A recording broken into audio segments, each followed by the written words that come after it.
دہانے شیر میں جا بیٹھیے لیکن اے دل، دہانے شیر میں جا بیٹھیے لیکن اے دل، کھڑے ہو جئے خوبان دل آزار کے پاس۔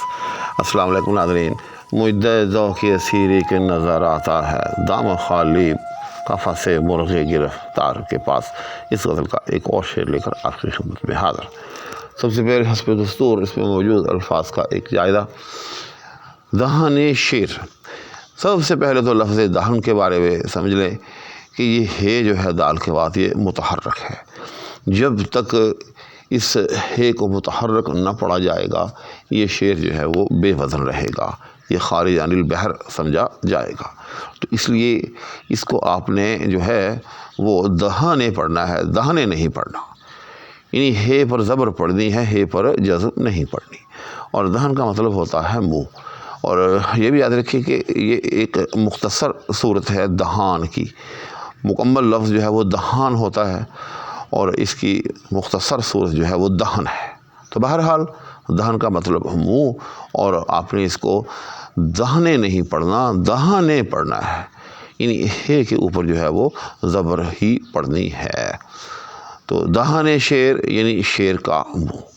آگے ہے جی ایک مکمل مرکب ہے، اور وہ مرکب بھی مرکب توصیفی ہی ہے، خوبان دل آزار۔ تو یہ مرکب جو ہے وہ دو لفظوں کا مجموعہ ہے، خوبان اور دل آزار۔ اور جیسے میں نے عرض کیا کہ مرکب توصیفی ہے، یعنی ایک لفظ موصوف اور دوسرا اس کی صفت۔ تو موصوف اس میں خوبان ہیں اور ان کی صفت جو ہے وہ دل آزار بیان کی گئی ہے، اور اس طرح سے صفت اور موصوف سے مل کر یہ مرکب جو ہے مرکب توصیفی بن جائے گا۔ معنی ہوا کہ ایسے خوبان جو کہ دل کو آزار پہنچائیں، یعنی دل آزار، دل کو تکلیف دینے والے، دل کو اذیت دینے والے۔ اور خوبان جو ہے یہ خوب کی جمع ہے، خوب، اچھے، حسین، اچھی صفات کے حامل۔ خوبان دل آزار یعنی ایسے حسین جو کہ دل کو آزار دیں، دل کو اذیت پہنچائیں۔ خوبان کا لفظ جو ہے یہ ہمارے فارسی اور اردو ادب میں بہت مستعمل ہے۔ علامہ اقبال کا وہ معروف نعتیہ شعر آپ نے سنا ہی ہوگا، حسن یوسف دم عیسیٰ ید بیضا داری، حسن یوسف دم عیسیٰ ید بیضا داری، آنچ خوباں ہمہ دارند تو تنہا داری۔ تو یہ نعتیہ شعر، تو اس میں آنچ خوباں ہمہ دارند، تو آپ نے دیکھا کہ یہاں ابھی وہی لفظ مستعمل ہے، یعنی جتنے دنیا کے صاحب اوصاف لوگ، جتنے دنیا کے کاملین جن صفات کے حامل ہیں، اے سرکار دو عالم صلی اللہ علیہ وسلم، آپ میں وہ تمام صفات موجود ہیں۔ اب آتے ہیں شعر کی توضیح کی طرف۔ تو غالب نے یہاں کمپیریزن کیا ہے، یہ یوں سمجھیں کہ حسین لوگوں سے جو اذیت پہنچتی ہے اس کو سمجھانے کے لیے شعر کے ساتھ، آپ کو معلوم ہی ہے کہ درندے تو اور بھی بہت ہیں، لیکن شعر ایک ایسا درندہ ہے کہ جو ایک پل میں جانور کا تیا پانچا کر کے رکھ دیتا ہے، اور اس کا منہ اور اس کے اندر وہ نوکیلے دانت، جیسے یہ میں نے آپ کے سامنے دو شعر جو ہے وہ آویزاں بھی کیے ہیں۔ تو کتنا خوفناک منظر ہوتا ہے شعر کے منہ کا جب وہ کھلا ہو اور اس میں چاروں نوکیلے دانت دکھائی دے رہے ہوں۔ تو بہت خوبصورت منظر نامہ غالب نے پیش کیا کہ دہانے شعر میں جا بیٹھیے لیکن اے دل، اپنے دل کو مخاطب کر کے کہہ رہا ہے غالب کہ شعر کے منہ میں تو جا بیٹھ، لیکن نہ کھڑا ہو جی خوبان دل آزار کے پاس، کہ خوبان دل آزار جو ہیں یعنی یہ حسین لوگ جو اذیت پہنچانے والے ہیں، ان کی صحبت سے بچ جا، بے شک شعر کے منہ میں جو ہے تو جا پڑا۔ کیوں؟ شعر کے منہ میں پڑھنے سے کیا ہوگا؟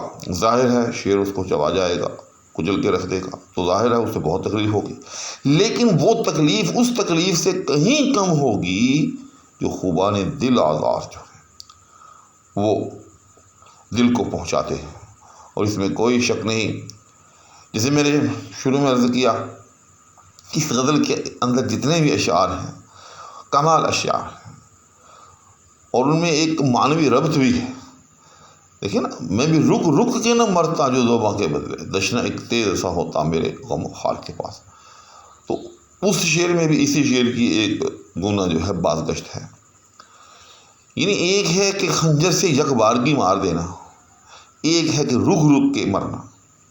تو یہاں بھی شعر کیا کرے گا، یک بارگی اس کو جب آ جائے گا، منٹ 2 منٹ میں اس کا کام تمام کر دے گا، لیکن خوبان دل آزار کیا کریں گے، دل کو دھیرے دھیرے دھیرے دھیرے ایسی اذیت میں مبتلا کریں گے، ایسی اذیت سے گزاریں گے کہ الحفیظ و علامہ، علامہ رومی، مولانا رومی، جو بھی ان کو کہا جائے ان کے مرتبے سے کم ہے۔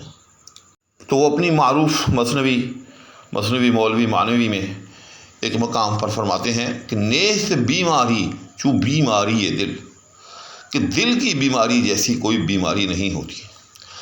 اب چاہے اس کو آپ روحانی بیماری پر محمول کر لیں، چاہے آپ اس کو فزیکل یا جسمانی بیماری پر محمول کر لیں، کہ دل جیسی کوئی بیماری نہیں ہوتی۔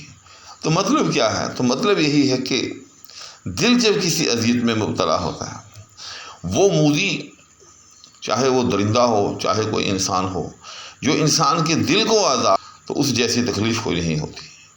تو اس لیے غالب نے کہا کہ نہ کھڑے ہو جیے خوبان دل آزار کے پاس، کہ اے دل، خوبان دل آزار کی صحبت سے بچ، ایسے حسینوں کی صحبت سے بچ جو تجھے آزار پہنچائیں۔ اس کی بجائے اگر تجھے شیر کے منہ میں بیٹھنا پڑے تو بھلے بیٹھ جا، کیونکہ جیسے میں نے پہلے عرض کیا کہ وہ ایک طبعی اذیت ہوگی، ایک ظاہری اذیت ہوگی، لیکن جو خوبان دل آزار آپ کو اذیت دیں گے وہ ایک باطنی اذیت ہوگی، اور باطنی اذیت ظاہری اذیت سے کہیں زیادہ ہوتی ہے، اور یہ ایک حقیقت ہے۔ تو ناظرین، مجدہ ذوق اسیری کے نظر آتا ہے دام خالی قفس مرغ گرفتار کے پاس۔ اس غزل کا آج ایک اور شعر ہوا۔ انشاءاللہ اگلی نشست میں اس غزل کا ایک اور شعر لے کر آپ کی خدمت میں حاضری ہوگی۔ اس وقت تک کے لیے فقیر کو اجازت، اللہ حافظ۔